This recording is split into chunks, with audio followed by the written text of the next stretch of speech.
Today what we're going to be doing is going over how to get an invite to the Pokemon World Championships in the video game side. There are different requirements for the trading card game side and the video game side. We're mostly going to be reviewing the video game side. We're going to show you what events you need to go to, how many you need to go to, and how well you need to place at those events to effectively get an invite.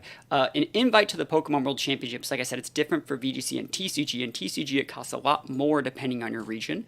But in VGC, you see, it's 500 championship points in the US and Canada. In Europe, it's a little bit lower. In Latin America, it's a little bit lower. But in North America and Canada, it's 500 points. And it's really, really hard to get points. Points are some of the things that you're either getting like 30 or 40 from an event or 0 at like regionals. You're not really getting like 2 or 3 from every single one that you go to just for being there. There are no participation trophies in VGC. You got to be going positive. You got to be getting to the very tippy top of these tournaments just to get these points. So we're going to review the events that give these championship points and talk a little bit about how many of them you can play, and then try and kind of build up a season that would be realistic to get a Worlds invite for an average player or a player that's trying to take this a little bit more seriously. So to start things off, we have championship points here, right? So championship points can be earned from Premier Challenges, Midseason Showdowns, right? Global challenges, which are these online tournaments, the international challenges that are coming up. We've had them in the past. Those are online. There's 3 of those, and you can earn points from those. And then regional championships and special events. And last but not least, international championships. These are the only ways to get a Worlds invite other than like getting top cut at like last year's Worlds and getting an auto invite. So that being said, Premier Challenges. Right? Premier Challenges are the base level of like competitive Pokemon play. These are locals. Most tournament organizers that are allowed to host Premier Challenges can host like 1 a month. So depending on where you live, these are the tournaments they're going to be at like your local card shops or like video game shops and stuff like that. That being said, Premier Challenges usually have about, I would say they have about 8 to 20 people at Premier Challenges. You need to hit these kickers, right? So the kicker says if you get at least 17 people, there are points given out for the top 8, right?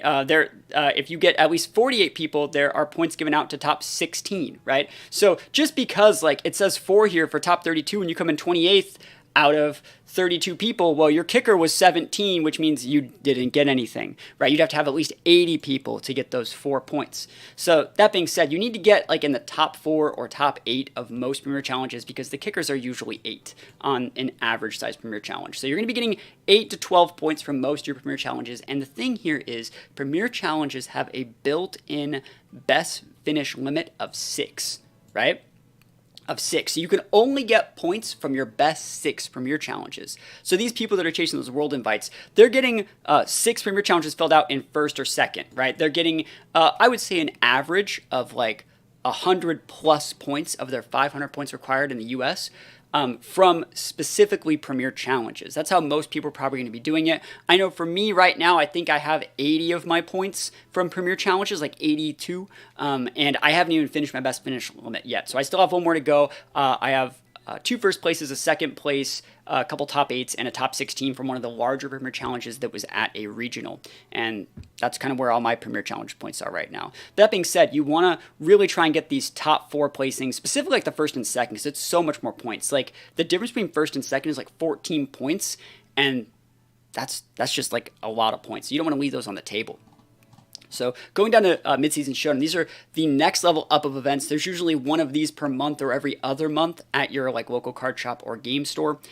There is still a best limit of 6 here, and these have a lot bigger kickers. They're a lot bigger tournaments. I would say an average midseason is about 30 to 40, sometimes 50 if your place can even allow it, but I've seen like midseason get capped well below this 48 kicker. So again, you're still only really getting points for top 8. That's what I was talking about here. Like you have to be placing in like the top percentage of these tournaments to get like any points at all. But that being said, like 25 points just for a top 8 is so nice. If we're taking a look up here, you got 8 points here, and then like it was almost like it's more than 3 times. It's almost 4 times the amount of points from 1st to 8th versus this one, it's just double. So getting like points, just getting top 8 points from midseason is great. I would say those pro players that are getting those Worlds invites are going to be getting like probably 120 to more points from these mid-seasons, because again, you can only get your best finish limit of 6. We've had best finish limits in the past. We've had no best finish limits in the past, and so people usually just farm their locals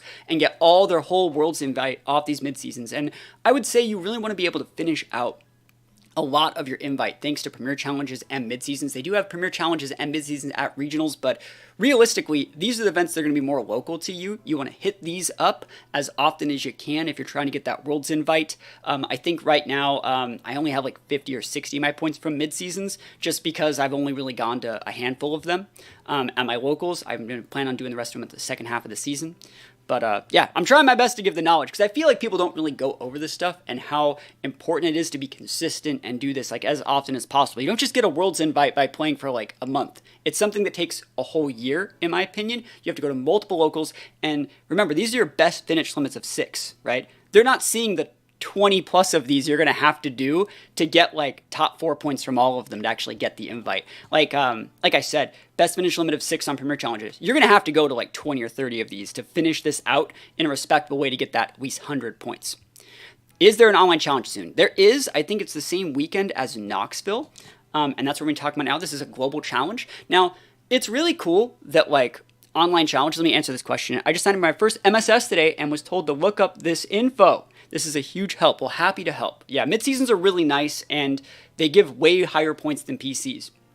But yeah, Global Challenge. This is an online tournament. They give points for the World Championships, and these are going to be based off your region, I believe. So if you're in like the top 33 to 64, you're going to get 40 points if you're in your region, right? So realistically, what's going to happen is you might end up in like rank 400th, but like they have to sort out Europe. They have to sort out, what is it? You cannot just turn up on Worlds Day 1 and compete. That is not a thing anymore. They used to have a last chance qualifier the day before Worlds. They do not have that anymore.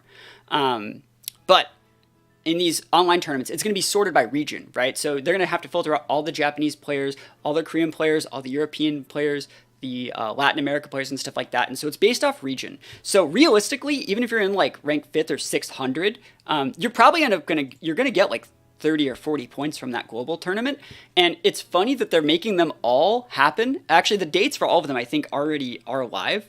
I think they're all at like the same time that regionals are. So even if you can't play in the main event regionals, I know the first one's happening the same weekend as Knoxville regionals. You can watch the regional and play in the global challenge from the comfort of your own home, right? So that being said, I would say if you can get any points from these, pro players that go to all these regionals just kind of view these global challenges as extra credit because they're closed team sheet. They're not as competitive. You can't see your opponent's team. There's a lot of like smurfing and people using alts, and there's a whole lot of other shenanigans that go on. Like obviously people play them, but like a real player would like take the time to play in like a regional. They're not going to dedicate they're not going to want to play 45 games to get like 20 points. I think a good example is like a player like Alex Underhill. Alex Underhill, the guy that just won the last Portland regional, I assume he'll probably play in some of these, but I wouldn't see him ever playing like all 45 games unless he actually wanted to take this global challenge seriously. And I think I did see a post about him saying he did want to, but you know, I feel like the players that are going to get their invites from like placing in the top of regionals, they're not going to be grinding 45 games on like multiple carts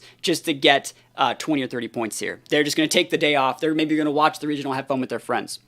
Is there any prep you recommend for the global challenges? I honestly don't. I don't really like playing them personally. But that being said, it's best of 1, closed team sheet. Just use Dozo. Like that's probably the best prep.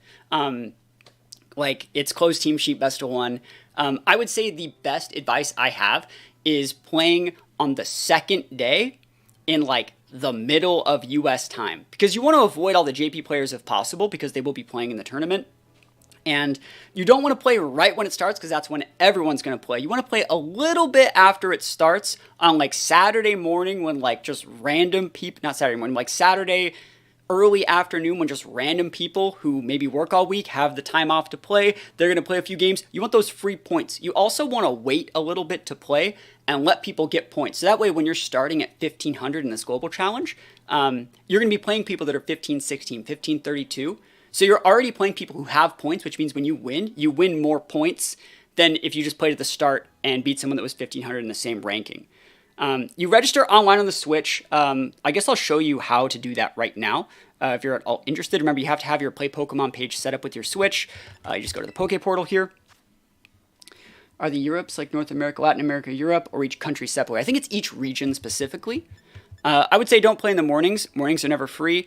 Those are the Japanese hours. Well, the morning is like, it's hard to say. Morning is Japanese like nighttime, right? So I would say early afternoon in the Americas is probably the best time to play.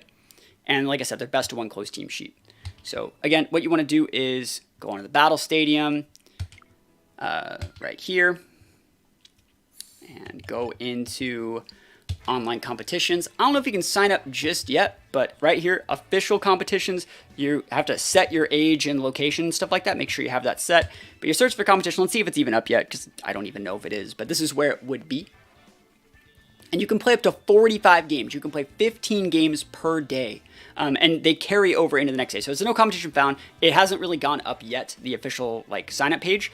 But honestly, like these events are fun, but they're not something that's like really required to get an invite. I would say a lot of people kind of just do these to fill up, like maybe not getting like first in every single one of the Premier Challenge or first in all their MSSs. They're going to say like, well, I have like 3 first place Premier Challenges, like 2 second places and a top 4. This kind of makes that top 4 feel like it's a first place one, right?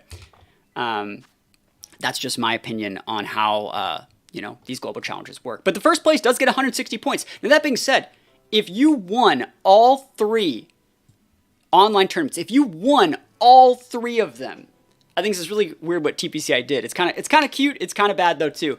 You would have 480 points, which means you still wouldn't have an invite. They want you to go to at least one tournament. One. So is there a lot of cheese teams that are meant for best of one closed team sheet? Yes. So this whole tournament's closed team sheet like cheese best of one. You're going to fight every Armor Rouge, NDD, flip turn, weakness policy, shenanigan you're going to fight. It's all cheese. And I would say it starts out with like a ranking of 1,500, kind of like how the ladder tours go. And I would say to get points safely in like this range right here, to get anywhere between 10 and 30, you're going to want to get at least 1,700, which is something like, 20 or 30 wins with like 5 or 6 losses. Note that I didn't even say you had to play all 45 games. You just want like, 4 or 5 times as many wins than your losses, with the wins at least being over 20, and you're probably safe in getting points. How many points do you need to get invited to Worlds again? Is it based on region? It is based on region. So again, you need 500 points in the Americas, in North America, sorry, to go to Worlds. So it's a lot of points. But yeah, you can't even qualify for Worlds if you win all 3 of them, and there's only 3. So you do have to go to tournaments. You can't do it from the safety of your home. And let's take a look at regionals. Regionals also have a best finish limit of 6, right? So you can only get points from 6 regionals. Now, this is where I think a lot of the serious discussion happens in like how people get invites. Because if you're good enough to like top cut a bunch of PCs and top cut and win MSSs and do okay on those global challenges, you might think that you're gonna just kill regionals. You're gonna get top 8 regionals points. Every top 8 is like a quarter of an invite, right? Almost 20% of an invite. Honestly though, regionals are really hard. Like, they're really hard. Take it as someone who's made top cut at multiple regionals. I've never won one, but I've won MSSs. I've won Premier Challenges. We used to even have like a tournament back in the day called an Elevated Premier Challenge, which I've won as well. You're not gonna get top 8 at a regional, especially if it's like you're new, right? It's gonna take a lot. So what I would recommend is really just trying to get any points in these regionals are awesome. The thing about regionals, though, is a lot of them are actually capped before this 512 kicker, so you only get points for 128. A lot of the regionals get capped at about 500 people, which puts us at the very top of this kicker, which means even if you go 5-4, you're not going to get points, which happened at Portland. Charlotte Regionals, which is coming up this weekend, has a lot more people. I think we have like 700 or 800 people, so we will hit this kicker, which means if you get top 256, you're going to get 30 points, which is great. That's awesome. And this is a new feature, how low points go. You used to have to get like top 64 to get like any points at all, and it would still be, this 50. So it's nice they're giving us something, right? I have 244 points, and that's only including 1 regional. Locals be wild. There you go. Like, you're killing it. I would say you're already like halfway to your invite. You're doing better than me, right? And that's awesome. I think I have like 180, but I didn't start my season until San Antonio. So you could try and be someone that tries to get like a ton of your points from regionals and get like multiple top 16s. If you win a regional, you do get an invite to the World Championships. You get the 200 championship points, but you also get an invite just for winning a regional, and that's awesome. Or you could be a little bit more realistic, try and go positive. Try and do that a few times, go like 5-4, and then try and go like 6-3 with like a good tiebreaker. So all 6 threes with good tiebreakers usually fall somewhere in this area. Sometimes they even get up here. I've gone 6-3 and gotten 50 points before. And then from there, if you're consistently getting 6 threes with good tiebreakers, you're right on the fence of making day 2. If you make day 2, you're going to get that 50 with the upper chance of like a, 60, 70, or 80. So that being said, I think there are people that are like the Joe UX9s, like Battle Rooms, I'm going to say like James Becks and like other like high-level pro players like Neil's another really, really good one, that they're going to get a brunt of their points from going to like, they're going to get their best finish limits from regionals met, and they're going to be up here, right? They're going to do like 2 regional top 8s, a couple regional top 32s, top 16, and then they're going to go to like 3 or 4 MSSs that they win, and that's their Worlds invite pretty easy. But for the rest of us normal people, I think the best and most effective way to get a Worlds invite is to get this amount, right? Just go positive. Build a team that can just go positive with preferably like a high 5-4 or like a 6-3 with good tiebreakers, and get your best finish limit of 6 met. Because like 30 to 40 points from your best finish limit of 6 is going to get you like 180 to like 200 plus points. That's how you get the invite. You have to go to like everything. Like I said, it takes a whole year. You could say, well, if you just win the regional, you get 200. But that's not like realistically going to happen. If you have to put all your eggs in that basket, you're going to be ending up depressed, and you're going to be like, what's the point? I didn't win. I needed to win. I'm not going to try anymore. Realistically, if you set realistic goals for yourself and try and get like 30 to 40 from every event. Remember, there's a Premier Challenge on the first day. There's the main event on the second day with a Premier Challenge usually on the second day as well. And then there's an MSS the last day. Yeah, I'd win. No, see, I feel like that's, you can say that, you could try, but like, I think it's more realistic to say like, I'm going to go positive, and then I'm going to go 6-3, and then I'm going to get day 2. And every single time you get to that record, you're like, cool, now I can do the next one. Now I can do the next one. And unlock like that next phase of yourself. Because myself personally, I've gotten points from every regional this season. I've gone 6-3 at the last back-to-back events that I've gone to. Before that, I think I went 6-3 or 5-4 in every event last season, even when I was using like joke teams. How do I find events around me? I look in the event locator and never see anything there. That is how you find events around you, is the event locator. If there's nothing around you, you might have to start your own league and get people to come and then create the scene. That's kind of how that goes. There's not that many local scenes. Like each state has like one place that has premier challenges. And if you live in a place like California, we have NorCal and SoCal. But if you're in like somewhere else, there's nothing, right? So that's kind of how they go. But that being said, I think if you can get 30 to 40 points, you're going to, from every single regional, hit your BFL of 6. You're going to get almost 200 points. That's like 40% of your invite right there. And last but not least, there are international championships. There are no limit on the amount of international championships you can go to, but there's only 4, right? I think there's 4. There might be 3, there's 4. There's Europe, North America, Latin America, and I don't know if they kept the Oceania one in. But there's at least 3. But that being said, the winner of the first and second both get an invite to Worlds, and they get a ton of points. It's a whole invite right there, pretty much. Let me read this one. It's better for players' mental health in the long run to set reasonable and reachable goals than you have to hope destiny helps you with the matchups along the way. I agree with that 100%. This being said, though, you could say, like, I'm just going to get, like, half my invite from a top 4 in an international, and, like, or top 8, like that's not realistically going to happen, because these are where the people are spending literally thousands and thousands of dollars just to go to the world's best. Like you don't just be at an international unless A, you live there, or C, you traveled across the world to go, right? That's how these work. But that being said, these give a ton of points, and these are what players generally use as their get out of jail free card. They're going to build their season getting like top 16, top 8 or better at their premier challenges, their MSSs. They're going to get points from pretty much every regional that they go to. And then they're going to shoot for one serious tournament where they try and get like top 128 at like an internats for like 100 points. That's like a fifth of your invite right there. So this is like the glue that holds your season together, is going to at least one of these. If you're someone that has the money to go to like London or like LAIC or something like NAIC, and you can go to two of these, and you can get two like 100s here, because you will hit the BFL of 256 pretty easy. I think we even usually hit this one. So you could get points just getting top 256 out of like 500 people. Pretty easy, get like 160 points, easy peasy, lemon squeezy. Then from there, you don't have to go to as many regionals. You don't have to do as well as your mid-seasons. You don't have to do as well as your premier challenges. You don't even have to hit the BFLs in a lot of those, because you have such a bloated amount from these ICs. It just costs so much more money. So that being said, 500 points is a lot, and these are the only ways that you can get these points. Do you have any of these internationals that you plan to go to? I don't really like going to internationals. Me personally, they stress me out a lot because, again, they are so important. They're so expensive.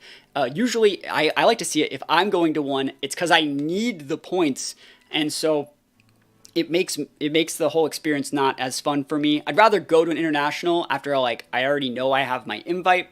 But that being said, what we're going to do right now is take a look at like a list of some of the events, because right now we're about halfway through the season, right? The season started in Pittsburgh, Peoria, Sacramento, Toronto. I started my season right here. So I started about a third of the way through the season, and I have like 170, 80 points. So, that's not, I'm still on track because I've been going to my mid-seasons and my premier challenges. But, San Antonio happened, Portland happened last weekend, Charlotte's this weekend, then Knoxville, then Vancouver, then Orlando, Indianapolis, and Los Angeles. So the way my season's looking, I got points here, and then I have 1, 2, 3, 4, 5, 6 more tournaments left. With 4 of them, I can actually still get points from, right? And if I wanted to get, let's say I got points from my next 4, I could still go to these last 2, Indianapolis and Los Angeles, if I wanted to get a better standing. If I felt like I could get like a day 2 and upgrade those points, I could still replace like the 30 and 40 points I got for like my 6-3 placements with a higher one if I felt I could do it. These are the European events as well. Europe has gone through like a lot of their format as well. I think they're right here. They're about halfway through, so Liverpool's coming up for them at the end of the month. Then they have Dortmund. I've never heard of this place, but I know they was having an event there, and then Stockholm. Latin America has a lot of their events right here. They haven't even announced the Santiago Regional, but the Sao Paulo Regional and the, how do I pronounce that? Guyana Regional is coming up. Oceania has some events coming up as well. Melbourne's coming up the same weekend as Knoxville is. So yeah, you can upgrade points. If you feel like you want to, you have to go to like 20 premier challenges to even once you hit your best finish limit, you still kind of got to go to them to increase the rank and the points that you get from every single event. So that being said, there's still a lot of format left. And places like Japan have like their own circuit. Same thing goes for like Korea and stuff like that. There are 3 internats right here. So Latin America internats already happened, but European internats is in April, North American internats is in June, and that's pretty much how you get points and what the point values mean. So now that we have that, let's try to talk a little bit about like how to structure it. So you need to get 500 points, right? You need to get 500 points. Let's make this a little bit bigger so you guys can see things. 500 points. Bam, right? All of them are in Brazil. What is that? Latin America's so big, they only give regionals to Brazil. I mean, because like people come from all over the world, it's probably easiest for most people to go to Brazil. That's my guess. It's dumb. A lot of the East Coast, a lot of the North American regionals are on the East Coast. Like, I get it too. That being said, 500 points, right? Let's see how to get that. Like I was talking about, I usually think that you can get 100 points from PCs. You can get 100 points from MSS. You can get 180 points from regional. And then that leaves you at 280, right? That's not like, sorry, 380. So you're 120 points left. And if you go back and take a look at like what your kickers are. So that's leaving like a lot of your kickers on the table, because you have the potential to get 150 points if you get all first places here. You have the potential to get 250 points, 300 points if it's 180 here and it's 300, right? 380, yeah. So 380 is the total, but like I'm saying, like if you're someone that's getting like, most of these filled out with like points in general, like maybe a couple first places, a couple top 4s, a couple top 8s, a couple first places, a couple top fours, a couple top eights. You're going to get like 100 from each of those for 200, 180 from a regional. You have 120 points left. Let's say you get 40 points from all three of the ICs, right? 40 points from the global challenges. So and then you need one. You need 80 points from the internats. Remember, that was just top 256, which shouldn't be that hard.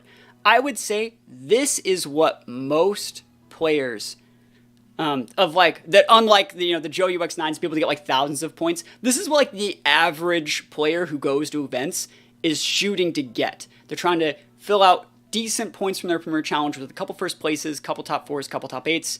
MSS is the same thing, maybe one win with like most of them just being top eights. You're going to go for at least 30 points from every single regional. You're going to try and do decently in those global challenges. And then internationals, you got to go to at least one and get within the points. Remember, the points payout for that is going to be right here. You need to get 80. So you just got to get top 256, which honestly is just going positive, right? So you could also interchange these. I think most people are going to get way more points from the MSSs, but I feel like people treat MSSs so seriously, like pro players still do go to MSSs. So trying to get like at least 100 is good there. Like honestly, I'm probably going to get like 160 plus points from my MSSs, but I'm just trying to like, and then that would mean I wouldn't even need the global challenges. But these are all things that anyone can do. Even if it's your first season, it's just really like time intensive. It's money intensive. You got to go to a lot of events. So this is going to be to getting 100 points into the PCs. Remember the PCs, let's go scroll all the way up here. So they are right here. My PCs, I have 2 first places right now, a second place, and then like a couple top 8s and a top 16 because we had a big kicker for local tournaments. That's like 60, 76, 76, 84, 96, 102. I've already hit the PC requirement. I'm still going to go to them, but like realistically for most players, I treat PCs actually like pretty seriously, even though I do use more memes, like I actually really do prep for them. It would take most people to get these 100 points in PCs depending on the level of competition. Like I don't know if you're just going to the PCs at regionals, I don't know if you have like good healthy locals. It's going to take you like 10 to 15 PCs to actually hit the BFL required to getting 100 points for most people, right? It's going to take 10 to 15 tournaments, and these tournaments take up a whole day. There's only like, 52 weeks in a year or something like that. That's like a third of the year, like the Saturday spent doing these tournaments, right? So it's a big time investment. Like it takes months to do it. Same thing goes for the MSSs. To get 100 points from MSSs, because they give such higher points, you're realistically just going to be happy, in my opinion, with top 8s. Like, there's no reason. Like, I'll give you a case in point. I went to a tournament that had an MSS and then a Premier Challenge after. Same day, double header. If you didn't make top cut in the MSS, you could play in the Premier Challenge. And so what I did was I got top 8 in the MSS. I dropped in top 8. I didn't play. I just took my 25 points, and I went and I got second in the Premier Challenge. So I ended up getting 25 points plus 16 for a total of 41, which is more than I would have got for even second points in the midseason. So I'm getting the most amount of points, and I really think that like mid-seasons, they give a lot of points, but like they give just so much just for the top 8, and it's fine. To get at least 100 points from mid-seasons, I would say that's going to take you... it depends on how healthy, again, your meta is. If you're playing at like regional MSSs, those are freaking hard. Those are mini regionals because they're everyone that's there for the regional. There's like 100, sometimes almost 200 players at these MSSs at regionals. And it's so hard to get points. Even I don't play in those because like I don't want to do a second regional. It's so much work for so little points at that point. I would say it might even take you more than the Premier Challenges. I would say realistically, depending if you're good enough, I would say 8 to 15 to get that many because there is a lower requirement, MSS, to actually hit that goal. Where can we find Global Challenge info for online tour? It's all up on Victory Road. So if you go to Victory Road, online tournaments, they're all right here, right? It's the same site I've been using here to show everything. I'll just copy paste it in chat. It's right there. So we don't know the formats yet, like the online tournaments right here. Sorry, right here. right? But you can see the dates that they're going to be, right? And it has like links to the actual info for them right there. So that being said, you got to go to like 10 to 15 of those, 8 to 15 of those regionals. You're going to have to at least go to 6, but realistically, it's going to take you 8 to actually make sure that you get points from every event, because you're not going to get points from every event. Even if you're Joe UX9, even if you're, well, Wolf Glick does. But there are going to be times when the game just doesn't go your way, and especially if you're trying to like push for day 2, there are going to be times where your 6-3 that you really thought you wanted is going to be a 5-4 and you get nothing for it. So I think 8 regionals is realistic. And then global challenges, there's 3, so you put 3. And then internats, you have 1, because you only get to go to 1. So you're looking at a total of, at the lowest end, 18, 26, 29, 30 tournaments. 30 tours where you actually are making it deep into them to get points. That's a lot of Pokemon. So when I see people say like, I just want to make day 2, or I just want to go to Worlds, you know, I want to tell them all this of like, are you actually like, you really want to go to Worlds? Yo, 20 months. Thank you for the sub. Appreciate it, yo. Appreciate the sub. Happy to have you here for this long.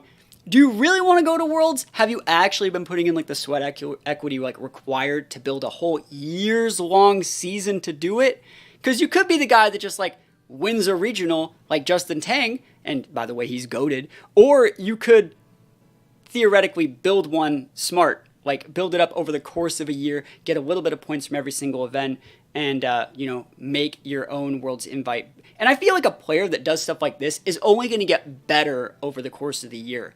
You know, you're going to all these tournaments, slightly improving your results at each one. And, you know, by the time Worlds does roll around, if you're someone who at this point is getting points from almost every single event, you do have a shot to win Worlds, as opposed to a guy that just like won a regional or like the first week of the format and then like stopped playing for a whole year.